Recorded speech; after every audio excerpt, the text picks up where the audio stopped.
இதுக்கு ட்ரைனேஜ் எப்போ எடுத்தாங்க? 5th முன்னாடியிலேருந்து எடுத்துகிட்டு இருக்காங்க. ஜூன் 5th முன்னாடியிலேருந்து எடுத்தாங்க. 5th நான் வந்து கம்ப்ளைண்ட் பண்ணேன். 3 days ஆச்சு, க்ளோஸ் பண்ணலை. அதுக்கப்புறம் 5th அன்றைக்கி நான் கம்ப்ளைண்ட் ரைஸ் பண்ணேன். இந்த மாதிரி கார்பரேஷனுக்கு கால் பண்ணி நான் கம்ப்ளைண்ட் ரைஸ் பண்ணேன். இந்த பக்கம் க்ளோஸ் ஆகலை, மெயின் ரோடு தான், ஆனால் க்ளோஸ் ஆகாமல் இருக்குது, ஷோரூம் முன்னாடி இருக்குது, அதனால நான் கம்ப்ளைண்ட் பண்ணேன்.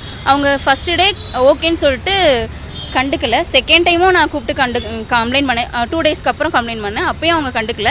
அதுக்கப்புறம் மறுபடியும் நான் கூப்பிட்டப்போ ஒரு நம்பர் கொடுத்தாங்க. அவருக்கு கூப்பிட்டேன். குமரேசன்னு சொல்லி ஒரு நம்பர் கொடுத்தாங்க. அவங்களுக்கு நான் கம்ப்ளைண்ட் ரைஸ் பண்ணப்போ அவங்க வந்து நான் பார்க்குறேன் அப்படின்னு மட்டும் சொல்லியிருந்தாங்கண்ணா. அதுக்கப்புறம் அது கண்டுக்கவே கிடையாது. அதுக்கப்புறம் இப்போ விழுந்ததுக்கப்புறம் தான் இந்த மாதிரி நியூஸ் ஆகுது. முந்தா நாள் நேற்று நைட்டு. இல்லை, எனக்கு அது தெரியாது. இங்கேருந்து 3வது கடையில் தான் கம்ப்ளைண்ட் ரைஸ் பண்ணியிருக்காங்க. அது எனக்கு தெரியாதுண்ணா.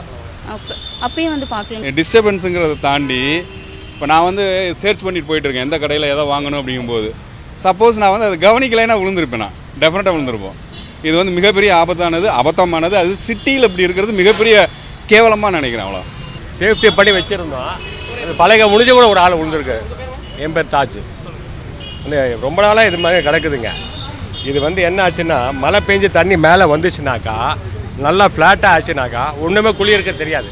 பொதுமக்கள் நடப்பாதைய வழி இந்த நடவாத யாரும் மழை தண்ணி சேஃப்டியாக இருக்குமே, லெவலாக இருக்கும்போது எதை கால் போட்டு உள்ளே விழுந்தாங்கன்னா பெரிய ஆபத்து தானே. இது ரொம்ப நாளாக கிடக்குது. இது மாதிரி இது என்ன நடவடிக்கை எடுக்கிறாங்களா, என்ன பண்ண முடிய மாட்டேங்குது. சொல்லிடலாம், முறையாக சொல்லலாம். நானே இப்போ பார்த்துட்டானே, இப்போ பெட்டிஷன் எழுதி கொடு கார்பரேஷனில் கொடுக்கலான்ட்டு இருந்தேன் நான். ஏன்னா அவங்களும் என்ன வேலை செய்கிறாங்க, நம்மளும் செய்கிறாங்க. பட் கீழே இருக்கவங்க ஏன் பண்ண மாட்டாங்க வேலை. ஆஃபீஸர் என்ன பண்ணுவேன், பின்னாடியே போயிட்டுருப்பாங்களே வேலை செய்கிறவங்க. சொல்லுங்க பார்க்கலாம். பொதுமக்களுக்கு எதோ இடைஞ்சலாமல் இந்த மண் எல்லாம் இப்படி இருந்து ரொம்ப இதாக கிடக்குது. செய்திகளை உடனுக்குடனும் துல்லியமாகவும் தெரிந்து கொள்ள சப்ஸ்கிரைப் பண்ணுங்கள்.